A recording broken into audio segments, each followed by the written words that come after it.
The lights are up, the city is ready. We have a behind-the-scenes look at the last-minute preparations as Pittsburgh gets ready to kick off Light Up Night. And a local sports journalist visits Point Park to share advice about the future, the big risk he took, and his message for students. It's not exactly bicycling weather, but one Point Park club has a solution to that, the indoor answer to one of their favorite outdoor pastimes.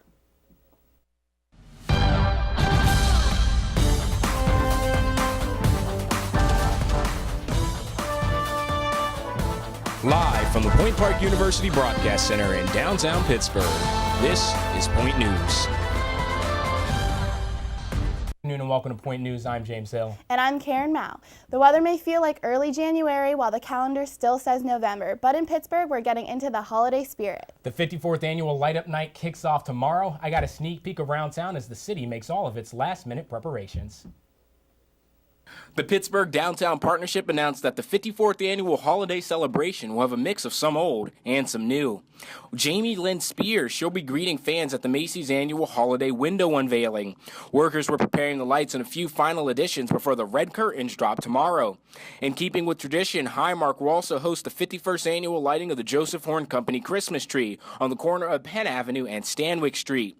And a new fan favorite will be returning for his second year. The People's Gas Holiday Market will be back in Market Square alongside the B&Y Mellon Light Show, as well as nightly fireworks. Also on the schedule, some major music acts, including Cobra Starship. They'll be performing on the Clemente Bridge. The Pittsburgh Downtown Partnership Director talked about how these are some of the greatest acts we've ever had. Huge acts for us, the largest acts we've seen in Light Up Night, I think, in our history. Other fan favorites returning this year, of course, include the lighting of the City County Building Christmas tree and the annual opening of the ice skating rink at PPG Place. With thousands of people expected to attend, city officials estimate that Light Up Night will bring about $21 million in economic impact to the city.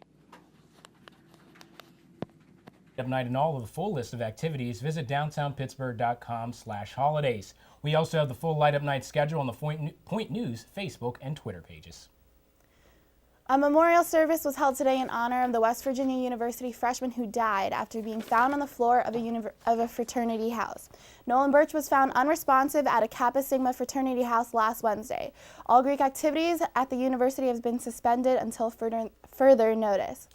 Authorities say the gunman who opened fire in a library at Florida State University this morning was a school alumnus and attorney. Police aren't yet releasing the suspect's name. 3 students were shot. One of them is listed in critical condition. Another is in stable condition. Police say a third victim who was grazed by a bullet was treated at the scene. The gunman was fatally shot by police. And the U.S. Senate defeated a bill to authorize construction of the Keystone X-Oil pipeline. All 45 Republican senators voted for it, but the bill fell 1 vote short of making it to President Obama's desk. Republicans have vowed to take up the legislation again in January when they control both the House and the Senate. And a controversial end to the big win for the Steelers. We got to look at the running back who was thrown out after running out on his own team. Plus, Point Park's Outdoor Club takes its latest adventure inside. The story coming up. We are a social people. We share our inspiration, wisdom, creations, and memories. We share what makes us laugh and what angers us. Built on the notion of a free flow of ideas, our country thrives on the freedom of speech. Without it, who would watch over our governing powers? And how would we share our history to make a difference for the future? It's this freedom to share that gives us a reason to listen. Start your morning with City News. Start your morning with campus news.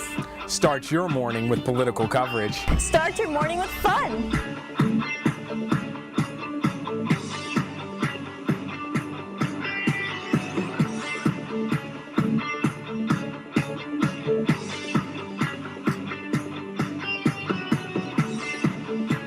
Start your morning with us, only on Daybreak.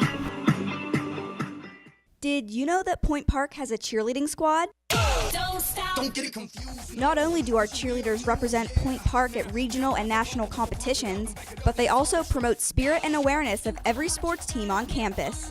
Come to any men's or women's varsity basketball game at home to watch the cheerleaders perform at halftime and cheer from the sidelines from the first jump ball to the final buzzer. Sports not your thing? You can catch the cheer team lead the crowd at the fall and spring pep rallies as well, or at several competitions around Pittsburgh each year. So what are you waiting for? Show the Point Park cheerleaders the support they show you. To me, Freedom of speech means there are no barriers to voice opinions. Communication is key to a functioning society and relationships in those societies. I believe our forefathers gave us this right, so if concerns or problems arise, we have the right to respectively use words, aids, and body language to give our message. Compromise may not always be met, but when it does meet, it opens up the world to new ideas, relationships, and makes the world become a happier place. And follow your dream. That was a message to Point Park students from a former sports journalist who visited campus. Now, Point News reporter Zach Aaron, he was there and he has all the details on that arrival. You may not know his face, but sports fans will certainly recognize the name. But Dejan Kovacevic has just left his job covering sports for the Tribune Review and has started his own website where he also covers Pittsburgh sports. He told Point Park students that it was a risky move. You talk to people at the time, and Tom says, "I'll never forget this line from you. Which place will you really take the bigger risk? The one that's doing this or the one that might do this?" So when I hear all the complaints of this big risk, maybe the biggest risk would have been staying. The risk makes him uneasy at times, but one thing he loves is not having a deadline. Even if I have a bad night, if I can't string together an hour for writing-wise, I'll still end up with better material than the newspapers have just because I can stay out. Students had a chance to meet and take pictures with Kovacevic after the event. Many students say they learned something from the speech which they'll try to apply in their own job search. You basically just have to be fearless. You can't be afraid of what's going to happen, and you just got to go for it.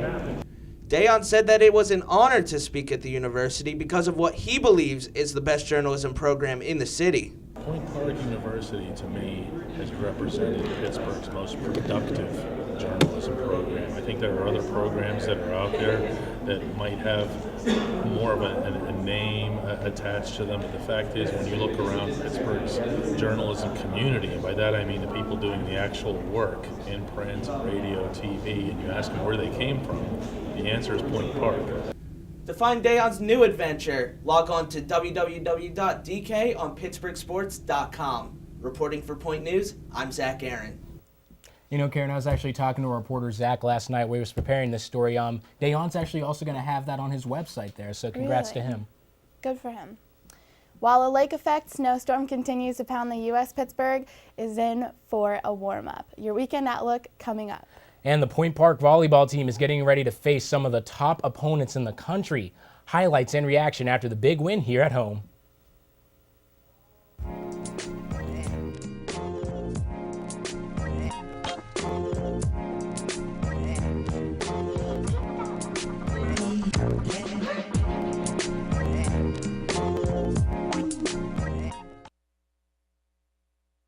Here at the Pioneers sideline, we get freshmen involved as quickly as possible so they get the real-world experience on air and behind the scenes to set themselves apart in internships and potential jobs. Blaine, where is that video? I needed it in KeyPro like yesterday. All right, I got you, Chris. But I had a quick question for you guys. What do you mean the questions? It's always a question. It's always a... What? Where is he? Blaine! Blaine! Blaine! Freshman, you can't find any good ones anymore. Do you know all the things you can do with your student ID?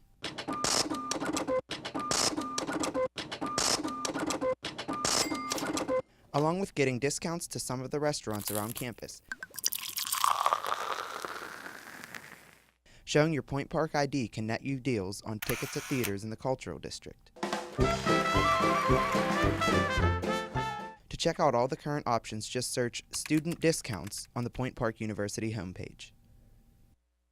An expression, a belief, a symbol, freedom to worship, an unspoken word. To express yourself means standing up for what you believe in. There's a freedom to worship and a freedom to live. To speak never saying a word, to love, to let your voice be heard. The light of your own path. For more information, visit www.freedomofspeechpsa.org.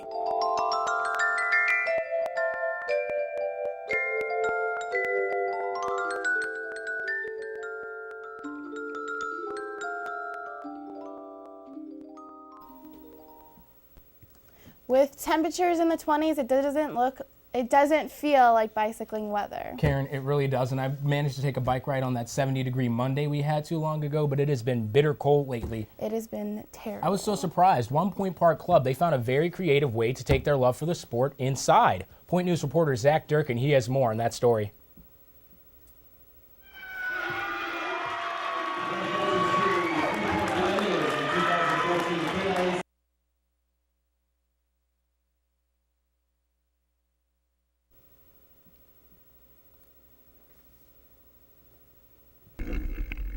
Point Park University's Outdoor Adventure Club is known for taking trips that may be a little out of the ordinary. We've got ski trips. We're teaming up with CAB to do a tubing trip. We're going to go camping. We're thinking about a 2-night, 3-day adventure at Ohio Pile, which will include whitewater rafting. Last week, the club went to the wheel mill to give indoor mountain biking a shot. This was the first time many members had ever tried the sport. After a few runs and a few tumbles, members started to get the hang of it. You just take it ramp by ramp, crank by crank, and I got better and better, and so has everyone else. It's been an incredible experience. Though the event was not technically outdoors, the members still felt the wheel mill was appropriate for their interests. Included in the management of the wheel mill is a Point Park alum. Michael Potosny graduated from Point Park with a degree in history. He is now the creative consultant and the BMX consultant at the wheel mill. So I've sort of just done these kind of sports all my life. And, I was graduating college and somebody's like, hey, you need to talk to this guy because he has funding and he's going to start this thing. And I came up here and he needed a lot of input in the BMX side and it just sort of tumbleweeded and here we are.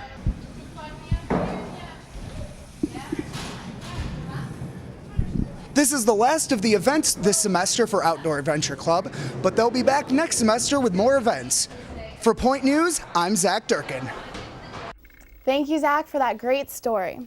The bad news keeps on coming for the people of Buffalo, New York. Up to 3 feet of snow is expected today. That's in addition to the 6 feet of snow they already have. 8 people in the Buffalo area have died because of the storm. Yeah, Karen, those pictures are remarkable. People's entire homes literally covered with snow. It's crazy. I guess for the first time, Pittsburgh can say we're happy we're a little bit too west for some of that weather to come here. Fortunately for us, we haven't had to deal with snow totals anywhere near that amount, and hopefully we'll stay that way. Mark Oliverio joins us now. Mark, how does the weather forecast look? Well, luckily for us, we're nowhere near the amount of snow that Buffalo had seen over the past couple of days, but we have seen a little bit of snow this morning. This morning was 29 degrees, so still a little chilly, but we're on our way for a warm-up during the coming next couple of days. Yeah, so let's go ahead and look into the weekend. Like I said, a little bit warmer, 30 degrees with the low of 22, but it's going to be sunny at least, and then 43 on Saturday, 37 degrees. And then on Sunday, you might want to get your sandals out because it's going to feel like summer. 55 degrees with a low of 49. So everything's going to be okay. Back to you guys at the desk. The Point Park volleyball season is rolling on. The team beat KIAC competitor IU Southeast winning 3-1. Karen Mao has the post-match reaction. The Pioneer volleyball team just beat out IU Southeast and 8 other KIAC schools for the conference title. They now have a bid to the NAIA National Qualifiers where they will face 35 of the top schools in the country. Excited and proud, students swarmed the team and chanted PPU to celebrate their victory. Throughout the weekend, Athletic Director Dan Swalga had faith that the Point Park team would be successful. Actually, volleyball was one of the first teams to elevate their play a number of years ago, and they've continued that under Coach Mike Bruno and Neil, as the assistant. As each team left, more Point Park fans showed up to support our Pioneers. They filled the stands as they went into their final game. The Pioneers got off to an early lead with 2-0 in close matches against IU. Sophomore Nikki Inquartano took a bad fall early in the game and was forced to finish the game on the sidelines. IU Southeast wasn't going down without a fight, taking the third set. Spirit fingers raised in the air as fans waited for the final point. The team feels that it is their camaraderie that put them on top. Our passion, our heart for the game, and I think we're just such a tight-knit group that I just think the chemistry on the team just pulled us together. A ceremony was held to recognize the team's all-conference players. This included Shiloh Simonson, Tabia Dalliard, Emily Meng, and Ashley Taylor. The team is waiting to see who they will face off with this Friday for a spot in Iowa at the 2014 NAIA Volleyball National Championship. For Point News, I'm Karen Mao. The team plays the number 15 seed Georgetown tomorrow at 7:30. The Steelers got back on track Monday night against the Tennessee Titans, winning 27-24. But not everybody was happy about the win as running back LeGarrette Blount walked off the field before the game was over. His reasons appeared to be the frustration over not getting a single carry against the Titans. The Steelers wasted no time in taking action. They released Blount Tuesday and signed Josh Harris from the practice squad. This could have major implications going down the road as the Steelers are now 7-4 in what is a very competitive AFC North division. The largest deal in North American sports history belongs to the Miami Marlins and their star player, Giancarlo Stanton. The Marlins ensured Stanton would stay with the franchise by signing the outfielder to a 13-year contract worth $325 million. Stanton's contract is structured to give the Marlins financial flexibility in his early years to construct a winning season. However, if the Marlins fail to put the pieces together and contend for a title, Stanton can walk away as a free agent at 31 years old. Bad news for hockey fans. Penguins forward Pascal Dupuis will be out of the lineup for at least the next 6 months. Dupuis was diagnosed with a blood clot in his lung on Monday after complaining about discomfort in his chest. He was previously diagnosed with a blood clot in January of this year, shortly after suffering torn ligaments in his knee. Dupuis was cleared to play again this season in October. The 35-year-old is currently undergoing treatment with blood thinners. On a more positive note for the Penguins, though, they continue to lead the Metropolitan Division with 27 points after defeating the Montreal Canadiens. The win comes behind a strong Fleury performance, who recorded 27 saves for his 4th shutout in 9 games and his 32nd NHL career shutout. The win ended Montreal's 6-game winning streak. The Pens are on a hot streak right now as they are winners of 3 in a row and 10 of their past 11 games. Coming up, the Pens will face off against the New York Islanders, first at Consol Energy Center on Friday and then in New York on Saturday. You know, Kelsie, was really nice. You saw all the Pens players. They were there at that press conference to support him in this tough time. So that was another nice note coming off from that. But Mark, this weather, it's been pretty cold, but I think there's a warm-up coming on the way? Yeah, starting probably around Saturday morning. We're going to see 43 degrees on Saturday morning for the high, only a low of 37, so that's pretty impressive. And on Sunday, like I said, 55 degrees, only a low of 49, so going into Thanksgiving, everything's going to be pretty nice. I never thought I would be happy to see anything in the 40s. I never thought that would be. But Karen's a West Coast girl. Yeah, yeah. And in the 40s, it's going to be, I'm so sad, it's going to be in the 30s for light up night. You guys know how excited I am for the holidays. It's going to be really nice. Are you going? Absolutely. Kelsie, you're going to be there? I think it'll be the first time that I'm ever going to be there. That's right. Yeah. It's your first time doing that. Yeah, so I'm pretty excited for that. Well, yeah. We're going to be off next week, of course, so we're going to wish everyone a happy Thanksgiving. And join us here the week of December 1st here on Point News. Have a great week, Happy everybody. Happy Thanksgiving, everybody.